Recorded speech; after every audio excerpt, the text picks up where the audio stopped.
কাকে বলে। বলছি ইয়া রাসূলুল্লাহ, আপনি থাকতে আমার কোনো কষ্ট হবে তা হবে না, আর আমি থাকতে আপনার কোনো কষ্ট আমি দেখব তা হবে না। আপনি আসেন, এই পুরো পাহাড় আমি আপনাকে আমার কোলে করে পৌঁছায় দিব। মনে করবেন তো আমার দিকে সবাই, এই কোল মানে ঘাড়ে না, পা থাকবে এইখানে, হাত থাকবে এই কাঁধে, এমন করে। আমি কি বুঝাইতে পেরেছি? মানে এই ঘাড়ে উঠবে তা নয়। দেখবেন মাঝে মাঝে হজ এবং ওমরার ফুটেজ আমাদের সামনে আসে, দেখবেন অনেক যুবক তার মাকে কাঁধে নিয়ে হজ করে বা তাওয়াফ করে, কিন্তু ঘাড়ে নয়। পা থাকে এইখানে, হাত থাকে এমন করে বাঁধা। রসুল ঘাড়ে উঠেছেন, আবু বকর হাঁটতে হাঁটতে গারে সোরের গুহার প্রবেশ পর্যন্ত পৌঁছে গিয়েছেন। আল্লাহ এত শক্তি দিয়েছে, আবু বকর একটা মুহূর্তের জন্য থেমে যায় না। এই হচ্ছে প্রবেশ পথ, ভেতরে হচ্ছে গুহা।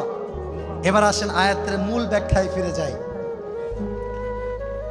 আবু বকর ডাক দিয়ে বলছেন, ইয়া রাসূলুল্লাহ, ইয়া হাবিবাল্লাহ, আপনি বাহিরে দাঁড়ায় থাকবেন, গুহা আমি পরিষ্কার করে আপনাকে আবার ডাক দিব। ঢুকে গিয়েছে, সব পরিষ্কার করে রসুলকে ডাক দিয়েছেন। বলছেন, ইয়া রাসূলুল্লাহ, আপনি আমার কোলে ঘুমিয়ে যান। কোলে যখন ঘুমিয়েছে, জাগ্রত হয়েছেন, কাফেররা ওই পায়ের পদচিহ্ন স্মরণ করতে করতে গারে সুরের প্রবেশ মুখ পর্যন্ত পৌঁছে গিয়েছে। এবার আবু বকর তো ভয় কাঁপতেছে। আগেই বলেছিলাম, রাখে আল্লাহ মারে কে, রাখে আল্লাহ মারে কে, মারে আল্লাহ। আবু বকর ভয়ে থরথর করে কাঁপছেন।